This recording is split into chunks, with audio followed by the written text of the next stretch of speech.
Ángel Sánchez Cabezudo, que es licenciado en Derecho, doctor en Historia del Arte con sobresaliente cum laude, es Premio Nacional de Cerámica del año 2017 en la modalidad de investigación y ha hecho numerosas publicaciones, artículos, ponencias, comisariado de exposiciones sobre cerámica y artes decorativas. Y es académico correspondiente de la Real Academia de Bellas Artes de Toledo.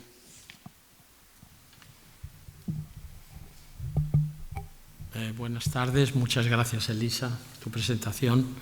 Y bueno, en primer lugar agradecer el formar parte de los ponentes o comunicantes de este congreso, del que me siento tan orgulloso precisamente por la figura a la que siempre he admirado, y desde adolescente que visitaba el Valencia de Don Juan, cuando la dirección la tenía mi querida amiga Balbina Martínez Cabiró, me sentía de alguna manera identificado a años luz de distancia de Guillermo de Osma, que aquello me parecía una fantasía en mi adolescencia.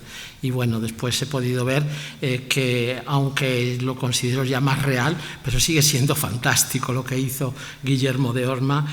Y estamos aquí para hablar de cerámica, pero yo siento que en el espacio de 15 o 20 minutos consideraba una insensatez exponer la colección de cerámica de Guillermo de Osma. Si es que es inconmensurable, si es la mejor del mundo, tanto en loza dorada como en lo que es la azulejería. Es una colección única, la mejor del mundo de azulejería hispano-musulmana o hispano-morisca.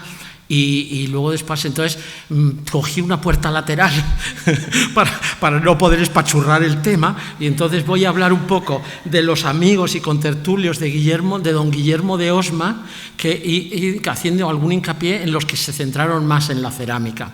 Ellos tenían unas tertulias que ya realizaba don Guillermo de Osma con su mujer en el palacio en el que habitaban en la carrera de San Jerónimo, incluso antes de trasladarse al instituto. Luego después en el instituto, como nos han dicho esta mañana, continuaron incluso con los primeros directores una vez que faltaba don Guillermo. Y entonces tenemos también la suerte de que José María Florit, que era uno de los intervinientes en esas tertulias, era un magnífico dibujante y pintor, y hizo unas plumillas de los intervinientes en esas tertulias, plumillas que están encuadernadas hoy en día en la biblioteca de esto, y que es muy curioso porque en la portada que estáis viendo en pantalla pongo el ex libris de lo que es de los volúmenes de la biblioteca, pero también cuando abro paso la tapa de esta encuadernación, me encuentro con que habla de las tertulias domingueras de arqueólogos, anticuarios, bibliófilos más o menos chiflados. Entonces este es el libro encuadernado donde van a aparecer las plumillas a las que vamos a ir viendo, y donde veis ahí, en recuerdo de la tertulia dominguera del conde de Valencia Don Juan, arqueólogos, anticuarios y bibliófilos más o menos chiflados. Esto está fechado en 1904, es decir, en la carrera de San Jerónimo. Dentro de las primeras plumillas que nos encontramos es a José María Florit y Arizcún. Era un pelín más joven que Guillermo de Osma, había nacido en el 66, y en esta plumilla se hace retratar con su antecesor en la dirección de la armería de Palacio. José María Florit, Alfonso XIII, lo nombra conservador de la armería real, pero el suegro de Guillermo de Osma, el 23 conde de Valencia de Don Juan, Juan Cook, pues había sido ya armero, y ahí vemos uno que se conserva y un conservador, haciendo referencia a el más adusto y luego el nuevo conservador.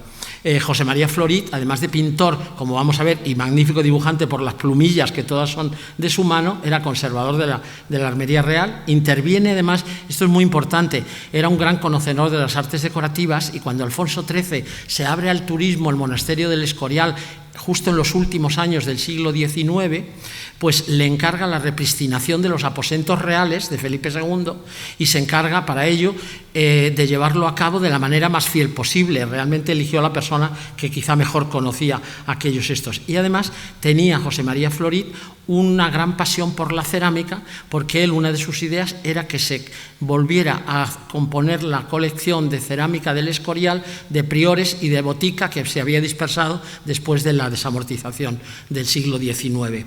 y como consecuencia de ello se encarga de comprar varias piezas que hoy día consta en el registro, compradas por él, ciertas piezas de priores encargadas a Talavera. Esta pieza que estamos viendo aquí es una pieza que él, de su bolsillo, es decir, decisión personal, regala al propio monasterio y es la pieza más importante que se conserva en el Escorial. Se trata de una pieza del siglo XVI encargada para Felipe II. Es un florero o un vaso para flores, según la terminología de la documentación, y podemos fecharla en torno a 1575. Es el regalo de Florit al monasterio, mientras que luego se encargó de la repristinación del monasterio. El siguiente, bueno, aquí ya salió esta plumilla esta mañana, es muy divertida, y es ahí Guillermo de Osma. Bueno, pues su bosquejo personal y profesional no le vamos a hacer referencia porque ya se ha hecho. Simplemente en la plumilla decir lo que está leyendo The Times y algo que le identifica con toda su formación anglófila. Y luego ese Viva mi dueño, que evidentemente es una pieza que en la cerámica del siglo XIX se puso mucho, como una dedicatoria a aquel que compraba la pieza, ¿no? Entonces, Viva mi dueño es una frase muy recurrente en la cerámica del siglo XIX, tanto en Talavera como en Puente del Arzobispo. Y aquí tenemos a Alejandro Pidal y Mon.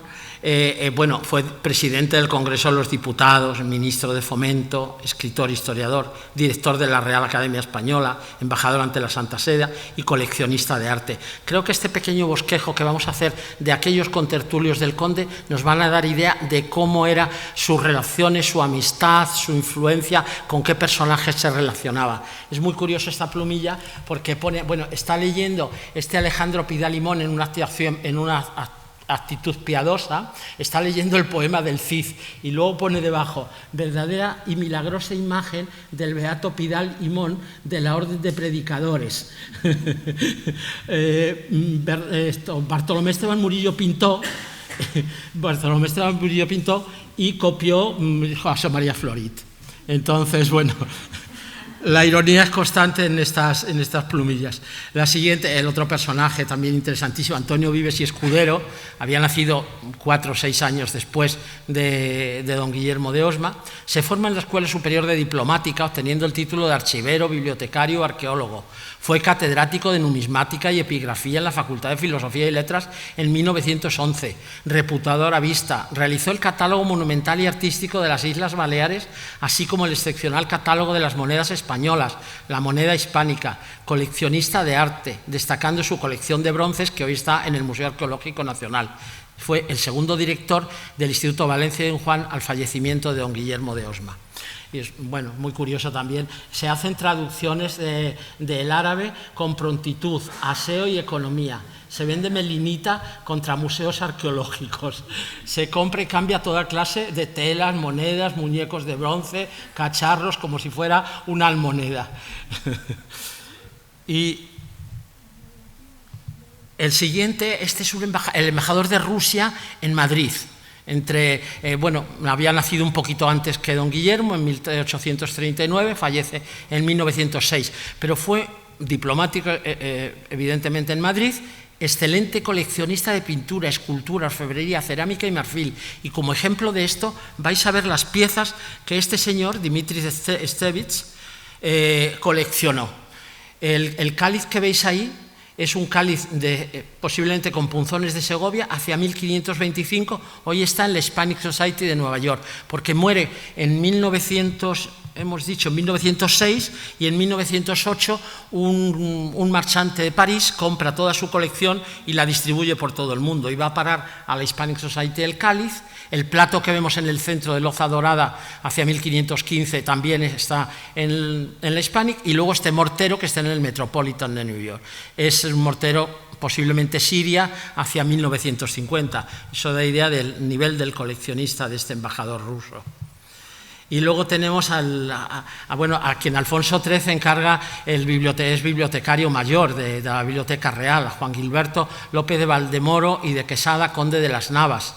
Estudió en la Escuela Superior de Diplomática como muchos otros, tenía el título de archivero, bibliotecario y arqueólogo. Fue catedrático de universidad, historiador, escritor y crítico literario.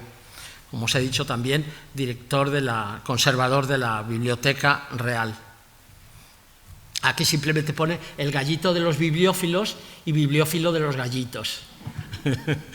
Y bueno, hoy Juan Catalina García López había nacido 7 años antes que don Guillermo, casi todos son coetáneos, estamos partiendo de mitad del siglo XIX hasta el primer cuarto del siglo XX.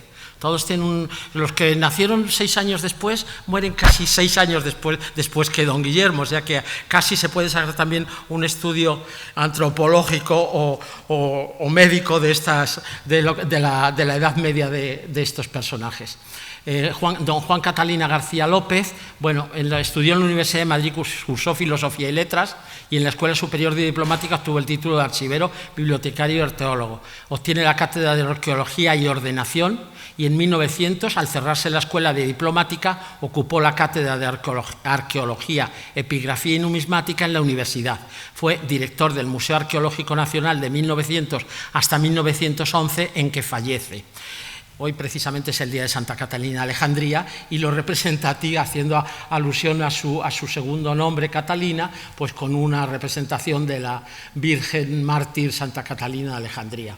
Y lo pone ahí Santa Catalina Mártir y bueno, Museo Arqueológico en la Rueda de la Tortura, con la palma del martirio y la espada que también se representa en la iconografía a Santa Catalina.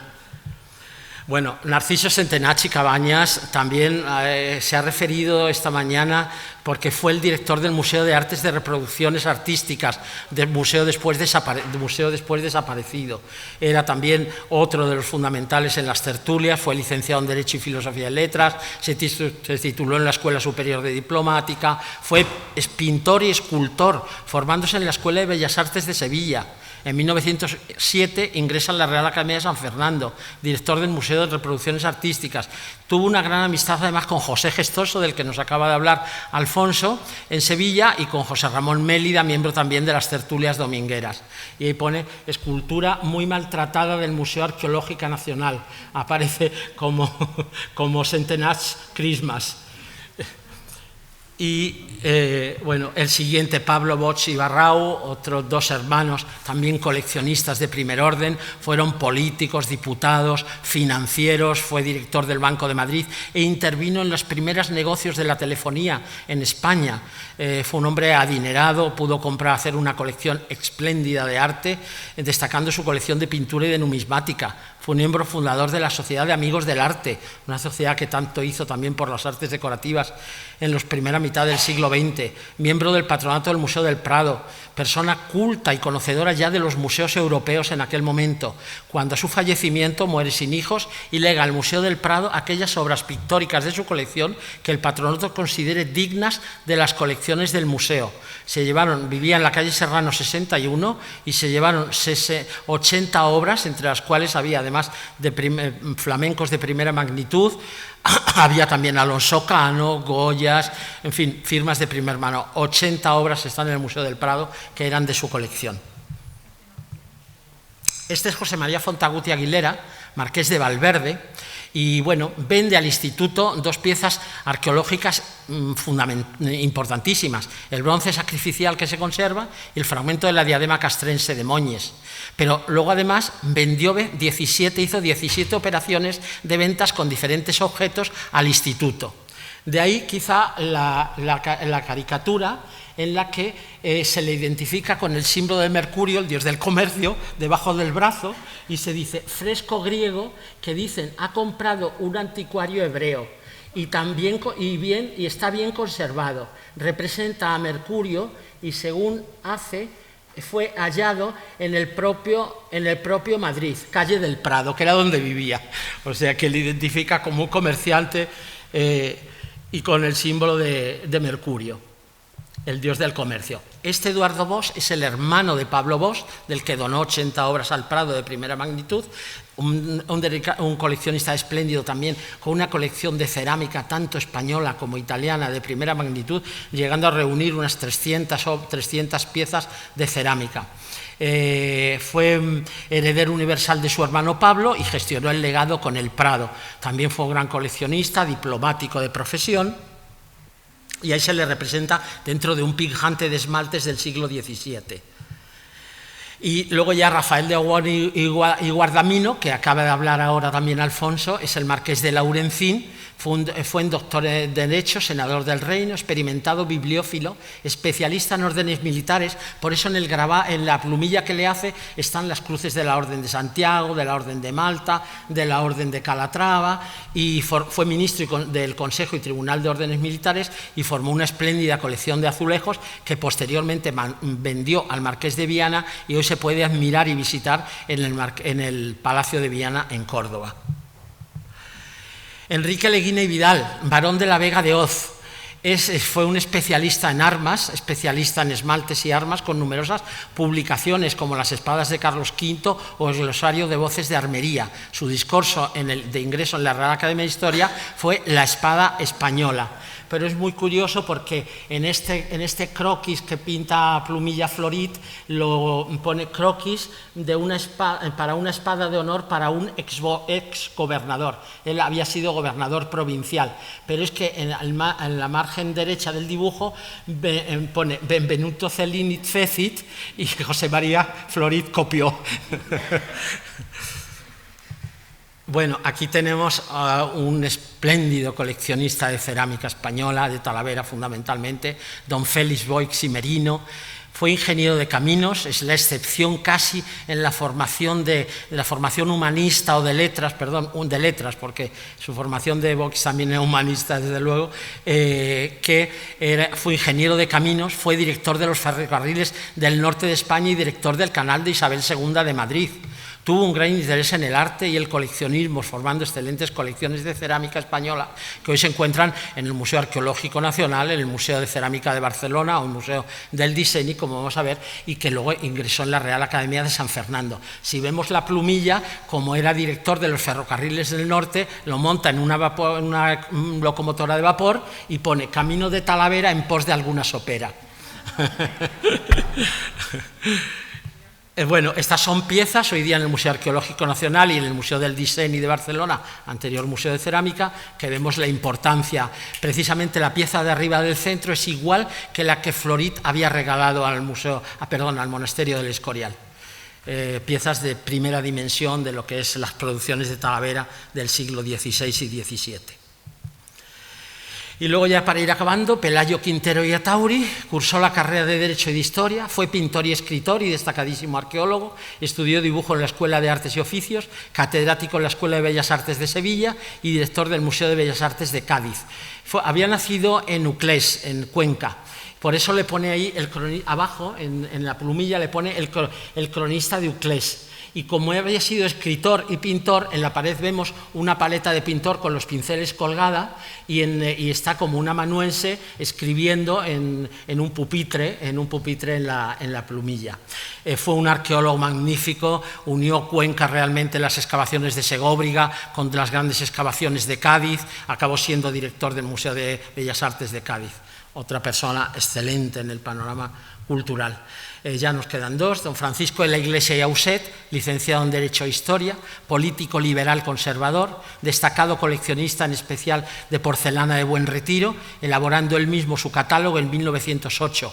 Fue director del Banco Hipotecario y, de hecho, en la banqueta que aparece sentado en la plumilla pone ahí hipotecario, hace referencia al Banco Hipotecario.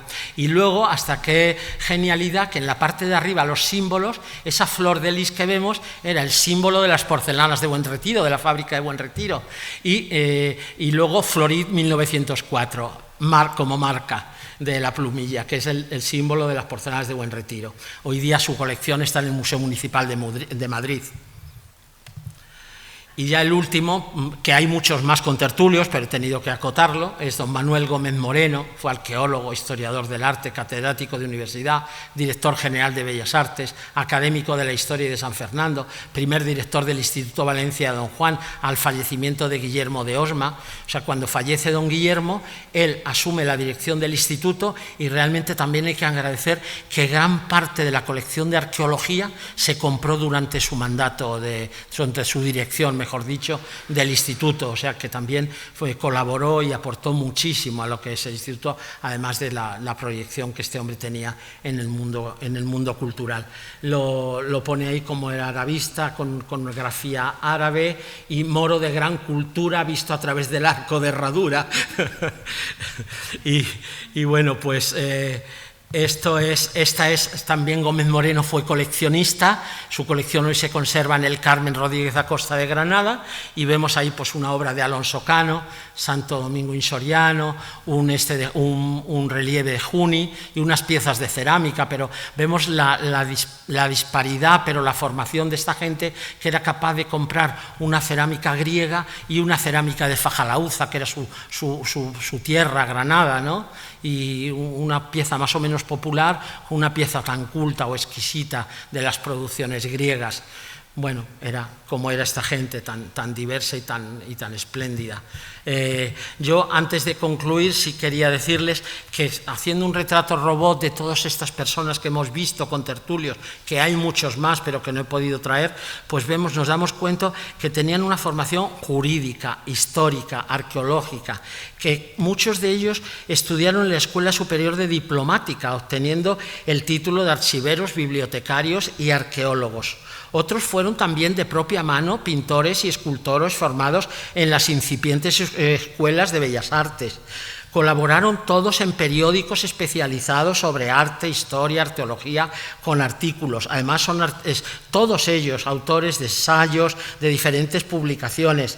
Se puede decir, todos ellos pertenecían al Partido Conservador, liberal, con distintos matices, pero todos en ese espectro político, de acentuadas convicciones católicas.